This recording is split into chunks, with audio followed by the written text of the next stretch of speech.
Yes, all certified master gardeners? Good. So there may be some. So I appreciate the announcents at the beginning, and that just means that if we go over, it's not my fault, right? So we started late. No, we started on time. But Faye and I actually had a conversation about how long my PowerPoint might go and whether that was okay or not. So.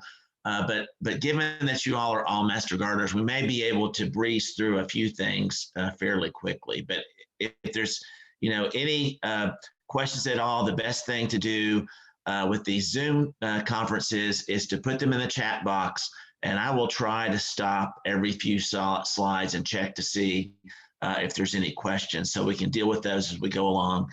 And certainly we'll have time at the end for questions as well. So let me share my screen here. And so everybody can see that, right? Yep, looks great. Okay, so the topic for today is interior plants, right? So options for foliage and color. So this actually is a talk I really like to give because most horticulturalists have a favorite group of plants. And my favorite group of plants are the orchids. I started growing orchids when I was in high school in Lincoln County, Kentucky, right? So apart from some times in graduate school where I was moving around a lot, I didn't grow any, but I've been growing orchids for probably, 25 years on and off. So I really like orchids. And so orchids are a part of this presentation.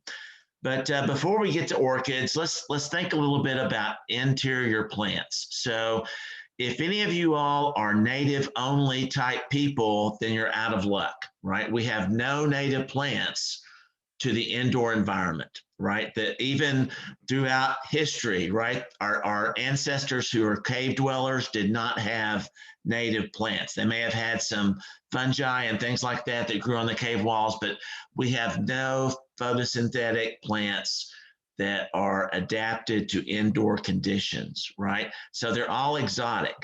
So because they're all exotic, we need to think about what are the things that we provide to these plants so that they will flourish and grow indoors, right? So they're really at our mercy in terms of what can we provide to them so that they will grow maybe not quite as well as they grow in their native environment, but grow well enough to suit our needs for these plants indoors.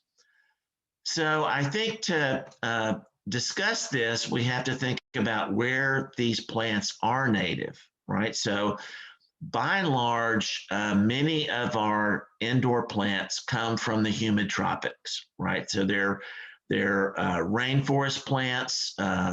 They're maybe some of them are from desert areas, and that's tropical, subtropical, maybe even temperate deserts. But when we think about temperate plants, so temperate desert plants, tender annual and perennial plants, as we were talking about earlier, the tomatoes, the basil, those sorts of things, those temperate plants don't do too well indoors because they generally need a very, change in seasons, right? They need cool to cold weather to go through a dormancy period. And so those plants don't generally do very well long term for us indoors. Now, we may be able to grow them temporarily on our windowsill. A lot of us like to grow a few herbs and things, especially during the winter, and those do well. But generally, the plants we grow are going to be tropical to subtropical plants. And then again, maybe from the humid tropics or from tropical or subtropical deserts. So the factors we're going to need to meet these plant requirements for are light, water, humidity, their soil characteristics, and nutrition. And we'll go into these just a little bit here individually, right? So light. I think if we have failure in growing interior plants, it usually can trace back to one or two major things. One major thing is light. We're not able to give plants enough light. The other issue oftentimes is water, right? We'll talk about that later. But with light, if we look in our indoor environments and if we're depending on exterior light as our primary source of light, then our south exposure windows are going to have the greatest brightness or intensity of sunlight, right? Our east and west exposures kind of an intermediate amount of sunlight, and our north exposures are going to have the least amount of sunlight. Really, we see no direct sun in north exposures. But some things that would influence this: window covering, certainly. Shades, blinds, they can influence light. How clean our windows are, influence light. If there are screens on the windows, that can influence light. Also, our plant conditions. If we have dust on leaves of plants, that decreases the amount of light that is intercepted by the plant that's available for photosynthesis. How densely we have plants spaced in our windows also can do that. And then also, if we're relying on artificial light, how close those lights are to the plants, and really, in terms of our natural light, how close our plants are located to our windows. So other issues with light, we have duration issues. Duration is like the amount of daylight in a 24-hour day. We know that especially for some flowering plants, that duration is critical. And so we talk about it in terms of day length. Almost always it's the night length that's important. When we get to talking about poinsettias or holiday cactus, it's not really the amount of sunlight that those plants get that trigger flowering. It's the uninterrupted day length or night length that can cause the flowering. Another thing is the light quality, the spectrum of wavelength that plants receive. Now, obviously, sunlight has a very broad spectrum, but just because sunlight has a broad spectrum, it doesn't mean that plants need all those different colors that are in that light. We see the colors when the light goes through a prism or through a prism like a water in the atmosphere and causes a rainbow, right? So plants generally need most for photosynthesis is red and blue light. Now, for day length sensitivity, they do need infrared light, but generally for growth and development, we're looking at red and blue light. So then when we go to artificial lights to try to either supplement or replace the amount of light coming in, natural light, then we have to take that into account, right? So fluorescent lights have been the long-term standard for growing plants indoors. And forever we've had a choice. We can use grow light, fluorescent lights that are manufactured so they produce a spectrum that's in line with what plants need. And those generally can be quite expensive. But another thing that we can do with fluorescent lights is we can do a mixture of warm light and cool light bulbs that will basically replace those grow lights if we can do a mixture of those, right? But in the last several years, we have a new source of artificial light, and that's these LED lights, right? So if you've been in any greenhouses that are using LED lights for supplemental lights, you'll see that they're red and blue mixtures of those lights, right? So that goes back to that spectrum of wavelength that plants need. So in LED lights, we can mix red and blue lights, which is very common for LED lights that are promoted as plant growth lights for that purpose. So, those are really the two options. Incandescent bulbs are old-fashioned light bulbs, are not very useful for plant growth and development. Now, they are useful for day length sensitivity, but if you're just using, if you're using fluorescent or LED lights, you're going to get enough of that far red or infrared light that you would normally get from incandescents. So any questions so far? Any questions in the chat box, Faye? I am not seeing any so far. Okay, good. So again, I'll just try to stop occasionally and see if there's any questions. So temperature and water, right? So I think the reason that we have success with tropical and subtropical plants in our houses is because we have this ideal temperature. So generally our houses are generally 70 to 80 degree Fahrenheit during the daytime, and then we may drop a little bit at night to 60 to 70 degree Fahrenheit at night. And so for a lot of foliage plants, the ones that have kind of become selected for indoor growth kind of fit those regimes, right? Now with flowering plants, I think it's very important oftentimes to drop that night temperature a little bit more, right? So I know for orchids, most of my orchids flower in the spring. They're coming into flower about now. And I think that's because in the wintertime in my house, where the orchids are growing, we're able to drop that temperature down to the mid 60s at night. We have a phased thermostat. And so at nighttime, on this level of the house, the temperature drops. Now, where we're sleeping, it doesn't drop quite that much, right? So, but I think there's this lower nighttime temperature helps, especially to bring flowering plants into flower. And then so watering, I think, is one of the other pitfalls that we often find ourselves facing with indoor plants. So generally, water requirements varies with temperature. When it's warmer, plants are using more water, right? So the soil dries out faster. Most houseplants need even soil moisture during the growing season.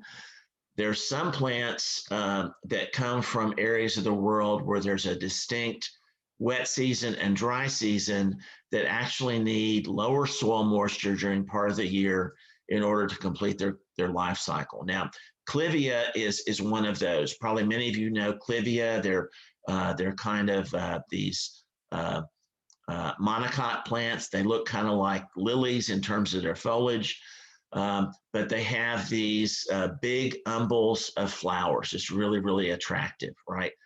So clivias come from South Africa, and the climate there is very much a wet season, dry season kind of situation.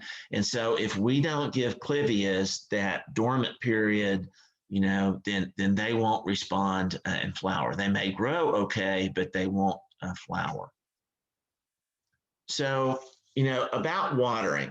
So if you're like me, when you give someone a plant, especially a house plant, the first question is, how often should I water this plant, right? And I cringe when people say that because plants are not on a schedule with regard to watering, right? We need to water plants when they need it, not on schedule, right? So I always try to instruct people, put your finger in the pot, right? If your finger encounters dry soil, it's time to water. If your finger encounters wet soil, wait for a few days, right? So water when the plant needs it, not on a schedule. And when you do water, water thoroughly. Water so that some of the water drains out of the bottom of the container, right? I think it's always a good idea to use room temperature water. Use water that's at the temperature where plants are growing, not cold water. Some plants are very sensitive to water treatment chemicals, especially fluoride. It causes problems with their leaves, especially leaf tips. I'll try to point out some of those as we go through. But if you have plants, in your collection that are this, then you need to switch to a different source of water for those particular plants. And it's perfectly fine to use rainwater. If you don't have access to rainwater, then you can use water from the grocery store that's purified. Distilled water works really well. Spring water is usually okay, but what you want to stay away from is that fluoride treatment. It's always best to avoid water on the foliage. That goes for almost any plant we grow, right? Having water on the foliage gives spores of fungi opportunities to germinate and infect the plant. And then also, we've got to look at where that water goes after we water it. It's great to have waters in saucers. Most of us do that because we don't want that water spilling out onto, other surfaces. But that water in those saucers needs to be poured out after you've watered. Sometimes I wait, 30, 60 minutes after watering to make sure that I've really saturated the pot, and then I pour that excess water away. Okay, humidity. So again, a lot of our plants are coming from very humid environments, right? And our indoor environments are not that humid. So what are our options to increase humidity? Well, if we've got a lot of plants in an area, we might think about using, a room humidifier. That would be great. Some of them even have settings for humidity control. And if that's the case, up around 70, 75% humidity is probably a good balance, right? Plants might even want it more humid, but it gets more humid than that, it's a problem for us, right? Humidity trays work really well. So the bottom here, we see a humidity tray. We got pebbles in the bottom of it. That's for when we add water to the base of the tray to increase the humidity. The pots can be out of that water, right? So not interfering with the drainage of the pot. Sometimes I do this by putting an inverted saucer in the tray and putting the plant on that inverted saucer. So that works well. Just grouping many plants together can help raise the humidity around the plants. So something that's less effective is misting, right? Because when you mist a plant, that evaporates really quickly, and it's just a very ephemeral change in the amount of humidity around that plant. So misting, while it seems like a good idea, and maybe if we've got things like air plants or plants with a lot of exposed aerial roots, we can mist them occasionally to the point where we've got, driplets of water coming off. But just misting plants for the sake of increasing humidity doesn't work very well. So related to humidity is drafts, right? Our indoor heat dispensers usually produce warm or cool drafts in our rooms. So this can, lower the humidity. Certainly the air circulation around the plants is beneficial, but it's best if we can redirect that airflow away from plants, right? So a lot of times, our vents look like this. There's a little thing that will control the baffle behind this and allow you to direct the air away. If not, or maybe even for more control, you can use an external baffle, again, to move some of these the air away from your plants. So I'll pause, see if there's any questions. Feel free to unmute yourself real quick if you need to do a question, or put it in the chat. I don't see any right now. Okay, so next thing is containers, right? I love clay pots for indoor plants because I've always heard it's very difficult to overwater a plant in a clay pot. They usually have good drainage at the bottom. And so we always need to have drainage holes, right? So any container, we need to have drainage holes in the bottom. I'll talk about one exception a little bit later on with orchids, but clay pots are good. They're also heavy. They don't topple over as well. If you're not in the habit of thoroughly watering your plants such that you get good flow through of the water through the soil and out the drainage hole, quite often you may get buildup of mineral salts on the edges of pots. That can invite algae growth, so that's not as good. But other than that, clay pots are great. Plastic pots, fiberglass pots are good too. Many of them have even more drainage than clay pots, so that's nice. If you need extra drainage, you can always add that, usually with these types of materials, just by making another hole. You can't do that very well with clay pots. They're easy to clean. You don't get buildup of salts on these, but it's a lot easier to overwater plants in plastic and fiberglass pots than clay pots.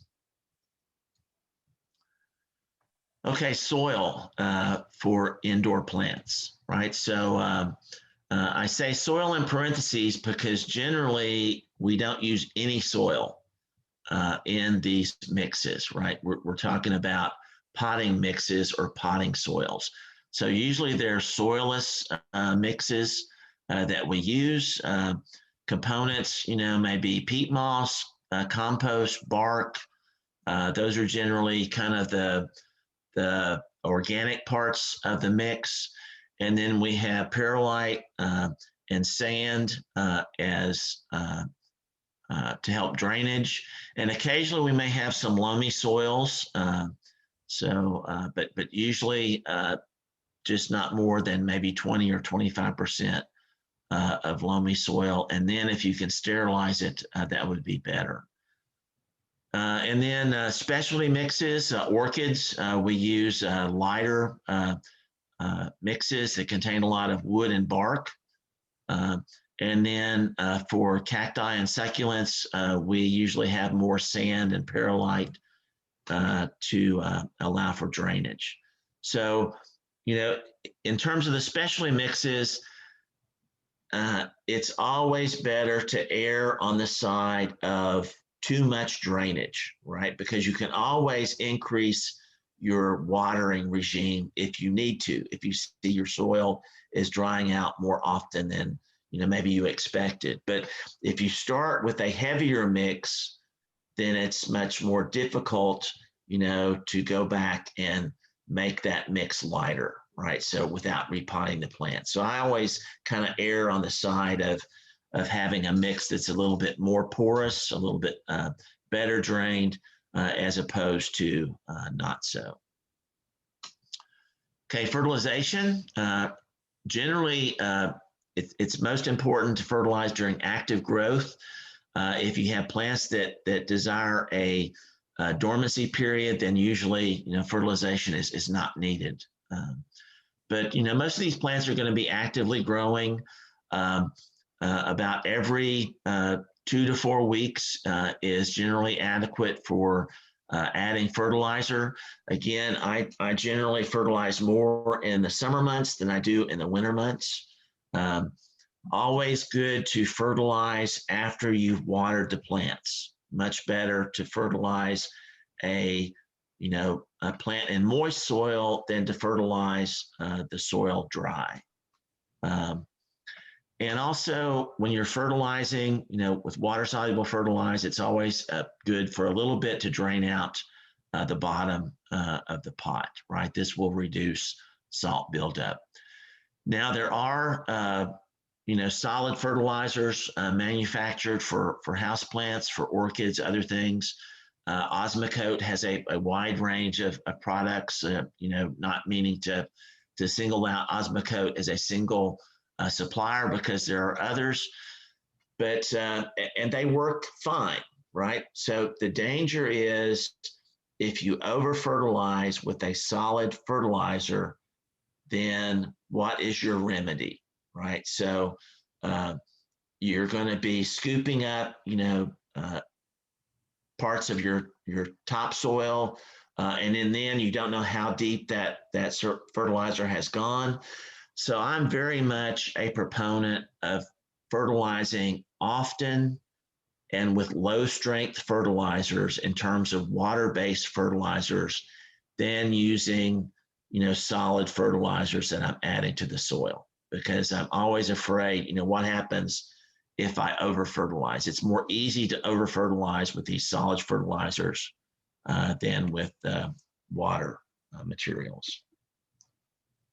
So insects and diseases, and then we'll talk a little bit about propagation, and then we'll get into some of these plants, right? So with indoor plants, most of your insects and diseases are going to come from bringing new additions to your collection, right? So it's always nice to have a place where you can bring plants and quarantine them for a few weeks to see if there's anything going on. That's certainly easier than bringing a plant in and introducing it and then having to deal with insect issues. So forever, my orchid collection was totally free of problems, right? And then I accepted a gift orchid from someone, and all of a sudden, all of my orchids had scale. And I've been fighting scale, now for like 2 years, right? And so it's doing better, but it's always better to check at the beginning, right? And this is master gardeners, the ways you can deal with this. You can try to prune out areas, try to spray off insects if you can. If you can't, you have to treat.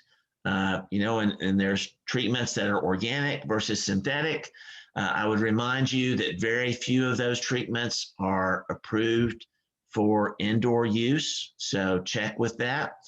There are some indoor use chemicals that are available. There's imidacloprid type chemicals, which I, for one, am not a big proponent of those chemical use outdoors because they make their way into blooms and nectar and things like that, and can be, a problem for some of our pollinators if we don't use them very correctly, right? But if we're using them indoors, we shouldn't have any issues with them with pollinators.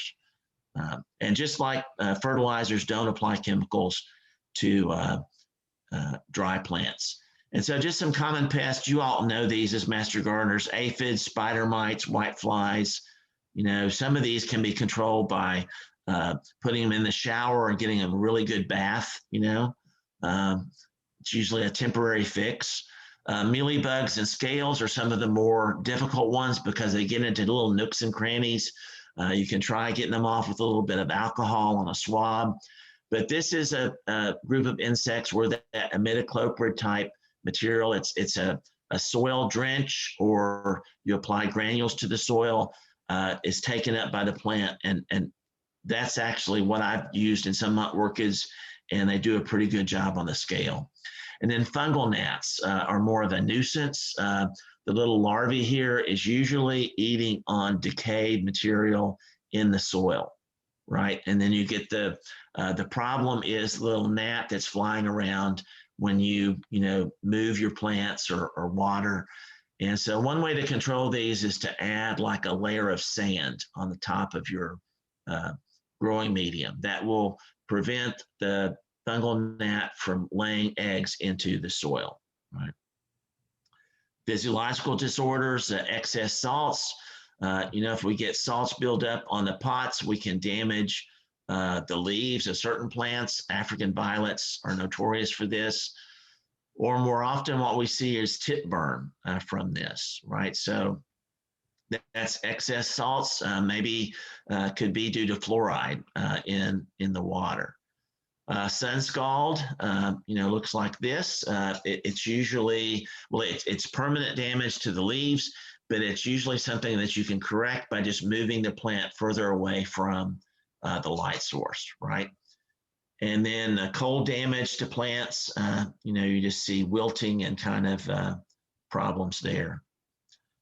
So propagation, is going to usually be by division or separation. So here's, a little Sansevieria that we're just breaking apart the crown and repotting. Rooting cuttings works very well with a lot of plants, maybe even leaf cuttings with a lot of succulents shown here. Some plants will naturally grow in water for quite some time, right? So that's kind of nice as well. When you get roots formed in water, usually if you transfer those to soil, usually those roots don't last very long. The plant has to form new roots because there's already roots there. That's usually a pretty easy process. Runners and stolons, easy to propagate just by putting them in the soil. And then air layering, right, is for some of our larger plants a good way to go. Okay, so any questions before we get into some plants here? We do have several in the chat box if you want to go ahead and answer those now. I think that's fine. Okay. The first one was how to identify red blue on artificial lights, not grow lights.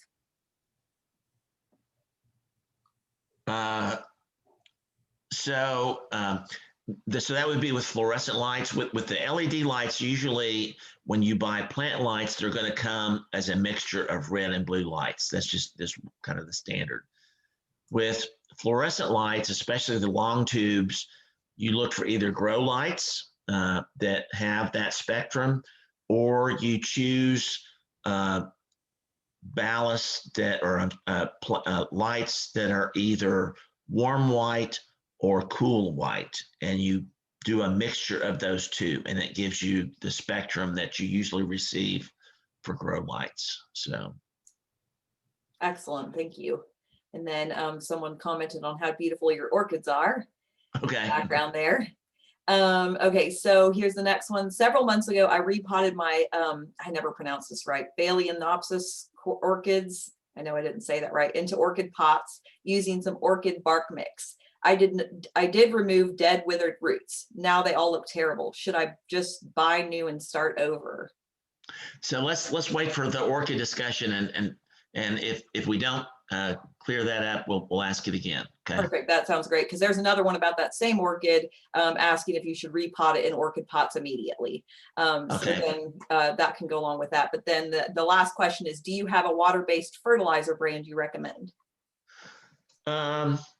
So with the orchids, I use just a little Miracle-Gro orchid fertilizer mix. You don't have to use that. There's Peters makes a lot of different mixes. Just Miracle-Gro, like garden fertilizer, that's the little bluish green material, that works as well. Just make sure that you're applying it, at least half strength.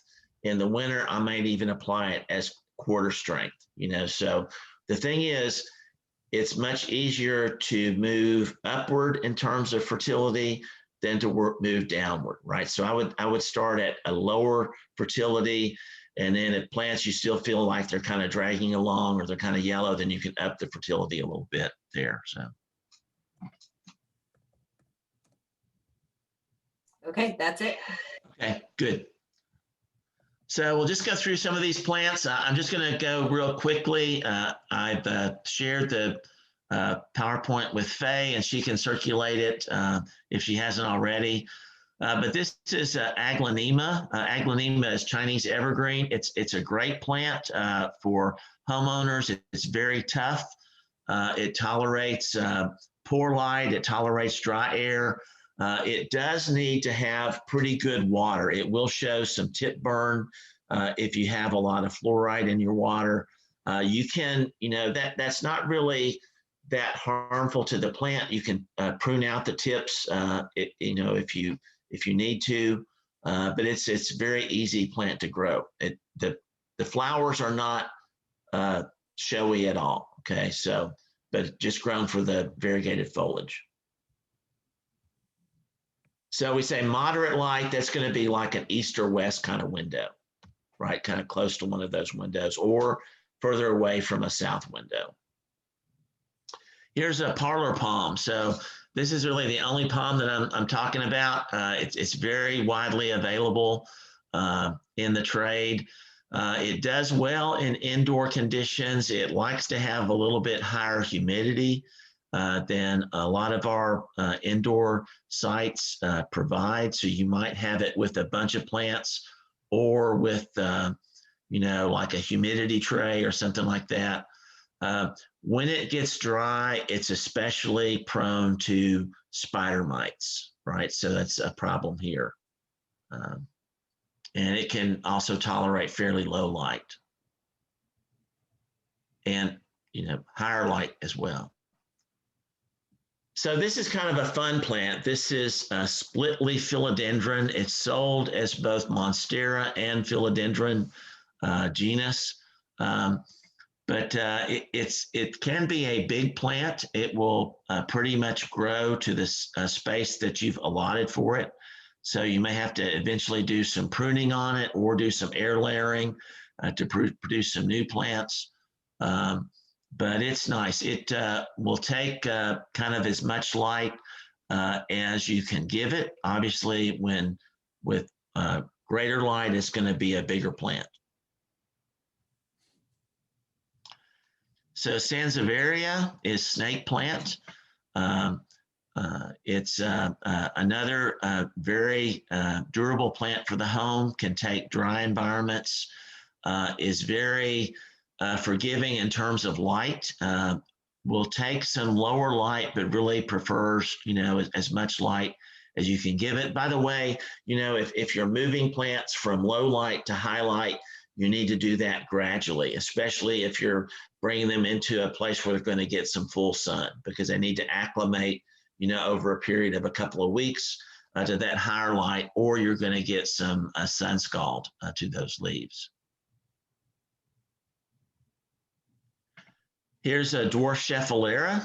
So it comes in both solid green as well as kind of a variegated yellow, I believe a variegated white form as well, yellow and green, white and green. So it tolerates fairly low humidity. It's good. It does need fairly bright light.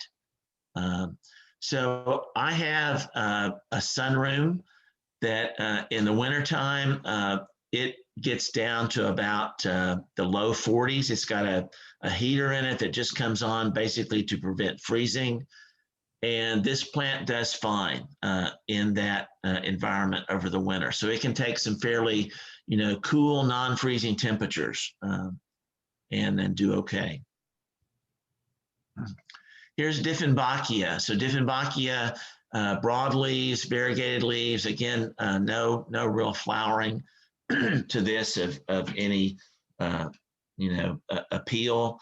So the common name is dumb cane. It's called dumb cane because I don't know how they discovered this, but if you ingest the stems of this plant, there's fibers that irritate your tongue and mouth, right? Can cause it to swell.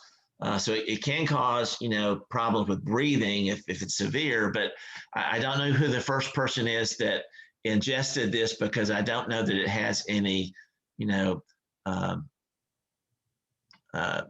benefits in terms of a culinary kind of plant. But that's the reason it's called dumb cane. Here's a ficus, a weeping fig, or Benjamin fig. So this is a great plant. We'll take a very low light. We'll also take moderate sun to full sun if it's acclimated to do so. But acclimation is the key, right? So this plant is very finicky. It likes to stay where it's put. If you put it in low light and then move it to high light, it usually responds by dropping all its leaves, and it'll eventually produce new leaves that are adapted to that condition, but it's going to look bad for a few weeks, right? Same way if you have it in high light and move it to low light, it's going to drop all its leaves, right? So keep it where you kind of plant it, so to speak. Here's its cousin, rubber plant, Ficus elastica, right? So those big, broad, this kind of screams tropical look to it. pretty easy to grow. Diffuse light to full sun, very, very adaptable there. Does not like to be overwatered. Here's a spathiphyllum peace lily, very common plant. So gets the name peace lily because it's used a lot in bereavement, right? If you call on someone who has a family death or something, you almost always see this plant as a gift plant, in the funeral home, right? It's very easy to grow indoors, low light. Does really well. It may not flower very well under low light. You may need to increase the light some to get flowering.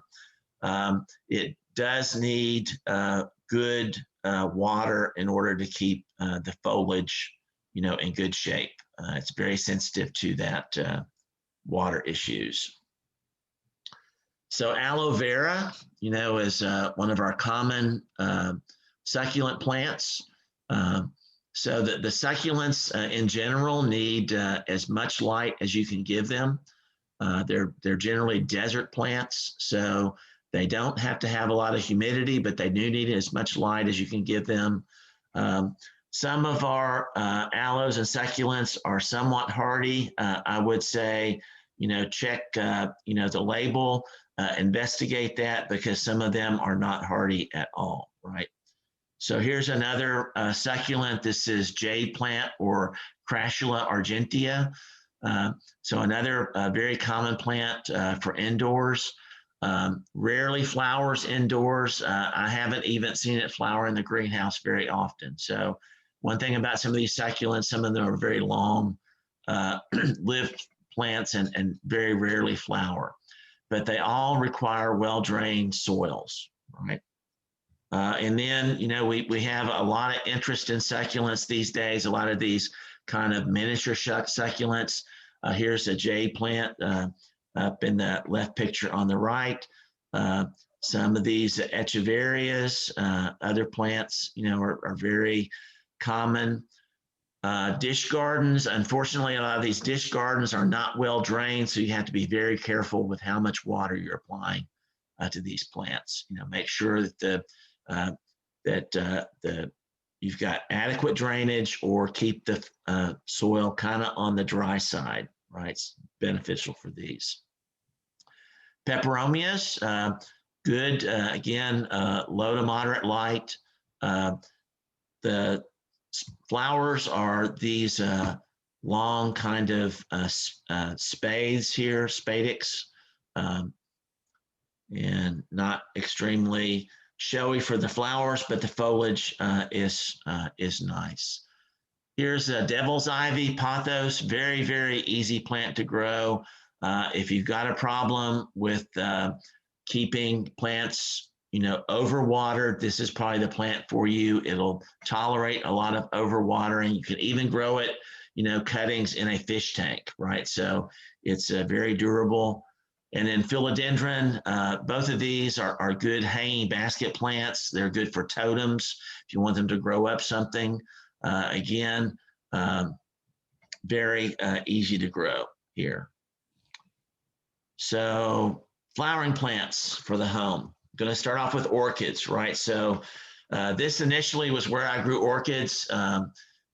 This is a south-facing window. It gets full sun through part of the day, and the orchids love full sun. So you buy these in the grocery store and they say no full sun. I disagree. I think these needs will benefit from, so I'm saying full sun. They get full sunlight part of the day. They're not getting 6 hours to 8 hours of light, right? So they're not getting that full sun. They may get 2 hours or so of direct sunlight a day, and they love that, right? So a little bit about orchids. So orchids are the largest, one of the largest, if not the largest plant families, maybe as many as 25,000 species. And if we look at hybrids, many thousand more. They inhabit all continents except Antarctica. We have native orchids here in Kentucky, not the ones we grow indoors, but some of us may have some of them in our landscapes. But most of the orchids we grow are epiphytes, right? Epiphytes means that literally that they grow on trees. And usually that's trunks or branches. We have terrestrial orchids that are more soil based. A lot of them are adapted to bog and wetland type environments. We have orchids that are lithophytes. That means they grow on rocks. They're really epiphytes that have kind of found a rock to grow on instead of a tree, right? But one thing good to know is that even though orchids grow on trees, they are not parasites, right? They're just using the tree as an anchor. They're not draining any nutrients from the living tree. You know, they may get some nutrients from the dead part of the tree, the bark, but they're not parasites. Okay, some types of orchids for the home. So probably the most popular one are the Phalaenopsis, or the moth orchids. You know, they look like moths kind of on a stem here. These can have, you know, large flowers up to maybe 4 inches across, to very small flowered ones that might be an inch across or less. So a lot of variability in terms of flower color, in terms of flower variation. And you even see these really kind of iridescent flowers. Now with these, you know, if it looks too good, it probably is, right? So these are actually orchids that have been dyed. So these bright blue ones, the bright, you know, fluorescent pink ones, these have had dye injected into the skin, into the stem of these plants. And if you're fortunate enough to get these plants to rebloom on the next season, they're going to be pale. They may be white, they may be light pink. Some of them may have, some colorations in their petals and sepals, but orchids are not naturally this color. So you'll get them for this blooming season, and then in the future they'll bloom white. So another group of orchids are the oncidiums. So this is a very broad group. There's oncidiums, there's miltonias, there's other types of orchids that have been hybridized here.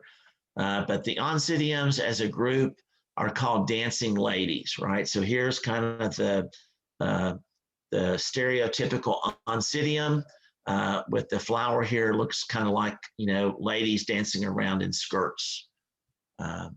So this is another group would be the cattleyas. So cattleyas, we know as the florist orchids.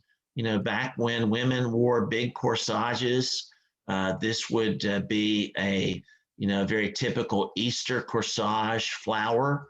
That's not done very much anymore, right? But and so now we grow these cattleyas, as the potted plants are usually these small flowered cattleyas, right?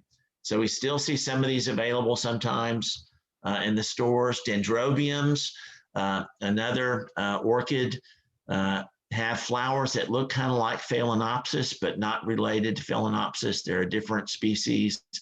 And dendrobiums are a species of orchid that really benefit from a dormancy period. And we'll talk about that in a second. And then vandas and hybrids. So these big plants here, these are typical vandas. And so we don't really see those in the home much, right? So in the home, we see more what are called ascocynthas. So they're these more miniature, and it's very often to see these marketed in these big vases, right? So the idea here is you buy it in the vase and you fill the vase up with water, at least up to the root system, and you let it sit for 30 minutes, and then you pour the water out, right? So you do that once a week, twice a week, and that works for vandas. I actually have one of these, and I've had it now for 4 or 5 years, and it grows fine using this type of scenario. But again, you don't keep the water in the vase longer than 30 minutes. You pour it in and then pour it out, right? And then the Paphiopedilums, the slipper orchids. These are the only ones that I'll talk about that are terrestrial. They grow in soil rather than uh, bark type mixes. And so I have actually not had any luck growing these. I think it's because I grow them with my other orchids and I treat them the same. And so it's just not, the watering regime needs to be a little bit different. They need more moist soils, different type of a growing medium. We'll talk about these in a second. So, okay, so growing orchids. Most of them need light, airy growing medium. The slipper orchids, the Paphiopedilums, need a heavier medium. They're terrestrial. They need more of a potting soil type medium. Pots need to have ample drainage. So a lot of times when you buy orchids, you buy them as a pot in pot kind of situation, right? If you look at it, it's a plastic pot down inside a decorative ceramic pot. The plastic pot inside generally has very good drainage. That's how it was grown in the greenhouse before being marketed. And then they pop it into this ceramic pot, because it sells better that way, right? The ceramic pot doesn't have any holes in the bottom, right? So that works as long as you don't overwater the orchid. So, and we'll get to the watering in a minute, but I kind of like the pot and pot system because it means there's humidity around that pot, but you have to watch about the watering. And again, we'll talk about this in a second. So I like to repot orchids every 2 to 3 years, or as the medium starts to break down. You usually notice that the plants will kind of become less vigorous. White aerial roots on orchids is normal and healthy. It's fine to have those roots outside the soil system. It's great. That means you've got adequate humidity, plants are doing well. If you've got dark colored roots in the medium, it means too much water or the medium is starting to break down and you need to repot. So light on these orchids. I think orchids need bright light. Indirect light, I think a little morning sun or even a little afternoon sun is fine. So I like a southeast to a south exposure. That's where I grow my orchids. So cattleyas, oncidiums, dendrobiums, bondas, they all grow well in that exposure. East to west exposure, and even my phalaenopsis grow well there as well. If you've got only an east or west exposure, probably you need to think about phalaenopsis or Paphiopedilums, right? They're more lower light intensity. So no midday sun, right? So if you think about this, in most of our indoor environments, we have a window, right? So how do we get indoor midday sun, right? It's really not possible because that's coming down from the roof, right? So that's not really a big issue unless you move plants outdoors. And I think it's a good idea to move plants outdoors. Certainly with my orchids and the scale issue, I could move them outdoors and use some insecticides on them that I couldn't use indoors, But I move my orchids outdoors a lot in the summer, right? I have put them under trees. They do really well. Orchids also do really well under artificial lights that we talked about before. Okay, watering. So just like any other thing, we want to water enough so that the medium stays moist, but not wet, right? It can be wet after you've watered, but you want it to be moist. I would say that afternoon or the next day, no longer wet, right? And I would say periods of dryness are fine. I would rather see periods of dryness rather than periods of wetness, right? I think wetness is what kills a lot of houseplants. If water accumulates in saucers, outer pots, pour it out pretty soon after watering. I'd say like within 30 minutes or so, do that. One of the things I started doing, I had so many plants that it was hard to pour things out. So I got a little turkey baster and I used that to suck the water up out of the saucers of the plants, right? It works okay as long as you're Your significant other is not looking at you thinking how much water you're getting onto the carpet, right? But that's okay. So when you buy these Phalaenopsis in these ceramic pots, they tell you, oh, these are ice orchids, right? So what is an ice orchid? So they say, well, here's the way to water them. Just put 2 or 3 ice cubes in the plant a week, right? Or some of them even sell the orchid with this little measuring, uh, uh, cup that's like a 1/4 cup measure, and say, add this amount of water to the plant a week. So why are they doing that? They're doing that because this orchid has been moved from this, environment where it probably gets watered every day, maybe every other day in the greenhouse.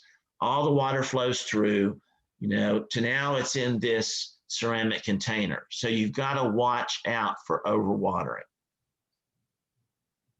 When I started out, I would take my orchids out of the ceramic container and take them to the sink and water them and let the water drip out before I moved it back to the container, right? So now I don't have any of my orchids in ceramic containers. I just have them, where I can see how much water I'm adding to them. I don't use ice watering of orchids at all. What orchid in nature is watered by ice? None.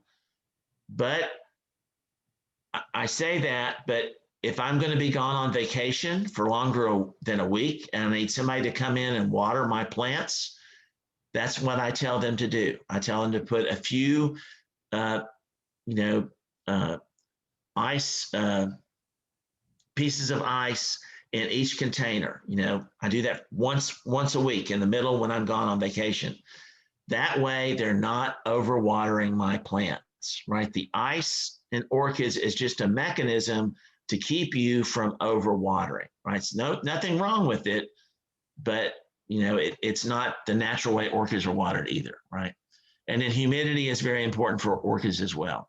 So temperatures, Bandas, Phalaenopsis, Dendrobiums like it warmer, Cattleyas, Oncidiums like it a little bit cooler if you can. For all of these, dropping them 10 to 15 degrees at night is very beneficial. Avoid freezing temperatures. We know that. So propagation of orchids. So division works for plants that have multiple growing stems, like Cattleyas, Phalaenopsis, not Phalaenopsis, Dendrobiums. We can break them apart and just repot them like we would another normal houseplant. So with Phalaenopsis, we don't have this multiple growing stem. On very rare occasions, if you leave the flower spikes here, you can see a little plant coming at the end of a flower spike. It's basically like a pup on a spider plant, right? You can break that off and pot it up. It's great, but those don't come very often. So basically, you're pulling these, out of the pot and then putting them into a new pot. The problem I see is that the Phalaenopsis elongate, right? And so then you have to come in and maybe prune off some of the bottom of the plant so that it fits into the new pot. So one thing I would do after repotting of any of these things is I would keep them on the dry side for about a month. Very little watering, maybe a little spritz or two of water, maybe a few pieces of ice, every couple of weeks.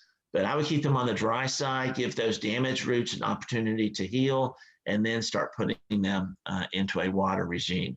I think if you've got problems with the plants coming out of repotting, it may be because of damaged roots and just need to keep a little bit drier for a while. Okay, so I know I'm running out of time, so I'm going to go through here real quickly on some of these others, and then we'll have questions at the end. So Amaryllis, this is kind of the season for Amaryllis, kind of Christmas into the Easter kind of Mother's Day seasons. Amaryllis are bulb plants. They bloom basically 6 to 8 weeks after you start them, after you get them growing again. If you want them to bloom again, the best thing to do is to put them outdoors, gradually put them into very, very bright light. maybe morning, afternoon, direct sun. Then they're tropical plants, so bring them indoors in the fall. You withhold watering to get them to induce dormancy, and then basically you hold them, and when you start watering them again, that's when they'll start growing again. So Christmas and holiday cactus, they bloom for us in that season because most of them are long night plants. So as we start getting longer nights into the fall, they will bloom. But they're not as sensitive to light as poinsettias are. They will also bloom due to decreasing temperatures. And if you withhold water a little bit, give them a few weeks of a more dry period, that can help induce flowers as well. So cyclamen are great gift plants. They're not ideal house plants because they have to have a lot of light to keep flowering. So I have a cyclamen as close to my south-facing window as it can get, and it flowers for me, right? They also need kind of a low night temperature for flowering. I think my regime of having the low 60s probably helps that as well. But most people don't have very good luck of keeping cyclamens flowering, but they do have nice foliage as well. So poinsettias. They're a great holiday plant. They bloom for a long period of time. I tell most people, don't worry about trying to rebloom poinsettias. I mean, my goodness, on Black Friday, you can go to the big box stores and get them for, 99 cents. So they're not, they're easy to buy. If you do want to try to rebloom a poinsettia, so here's what you do is, usually about January, when you're either done looking at it or the plants start to fade, that might be February, it might be March. So you can prune them back, it's nice to give them a kind of a rest period for a few weeks of kind of dry conditions, and then start watering and fertilizing, and they'll put up new shoots, right? So it's important for them to get as bright light as possible. So it's great to move them outdoors in the summer. Do that gradually, but full sun, bright light outdoors, eventually into full sun. So the key to reflowering them is in early October, you have to somehow give them a long night treatment. So that's 15 hours or longer at night, but they still need to have that day treatment of as bright light as you can get, right? So it's not as simple as putting them into a closet, for that night period. You have to put them in and then bring them out to bright sunlight for the other 10 hours a day or 9 hours a day, right? So for every day you don't do that, you delay flowering for a day. Now, the good news is that by, early or so November, when you start seeing the leaves turning red, because it's the leaves that we're looking at that are, colorful, not the flowers. When that starts to happen, then you can just put them into light. You don't have to do the night treatment any longer. So that night treatment will usually last about 6 weeks or so. It's going to last until you see those start to turn red. Then you can bring them back into bright light conditions. Okay, so a lot of work to reflower something that you can go to the store and get for less than $1, right? So that's just my take on it, but I understand you're master gardeners and you enjoy a challenge sometimes, right? So African violet, I think this is my last slide. African violet is a great indoor plant. It can take lower humidity. It is kind of a semi-succulent. Things that cause it problems are, too much water, like saturated soils for long periods of time. That's usually accompanied by a buildup of salts on the pot. When the leaves interact with salts, it causes them to die, basically. And if you've got plants that are otherwise healthy looking but are not flowering, it's probably because they need more light. So move them into higher light with that. So that's the end. So I did go a few minutes over, but I remind you that there was announcements and stuff at the beginning, right? So anyway, I'm here. We can talk as long as you want to about houseplants. Thanks so much, Rick. Yeah, you didn't go over because we went over on announcements. So to be fair, you were just on time. Let's see. I don't see any questions right now. So if everyone wants to, if you just want to unmute to ask a question or type it in the chat.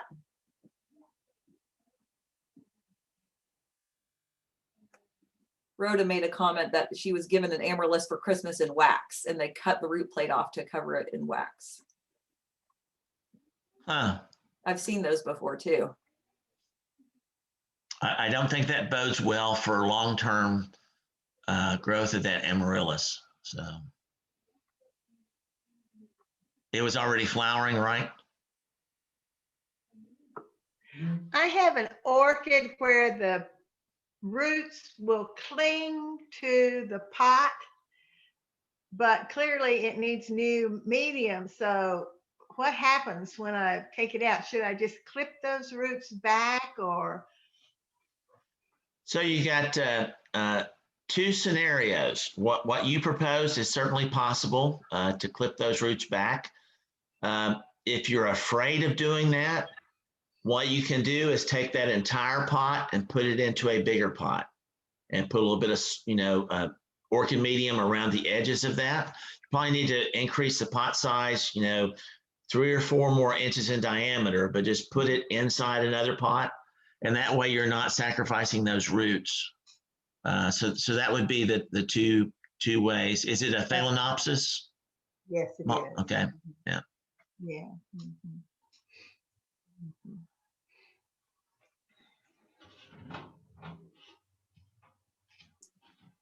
Other questions? And that's probably the putting it into another pot, a well-drained pot with the existing pot is probably the least stressful to the plant too. Right. So.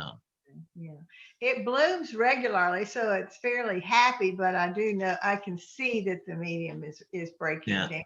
Yeah. Mm-hmm. Sometimes with some of these orchids, they kind of not with phalaenopsis. Phalaenopsis just have one growing point, but with some of the other orchids, they have a rhizome that moves out.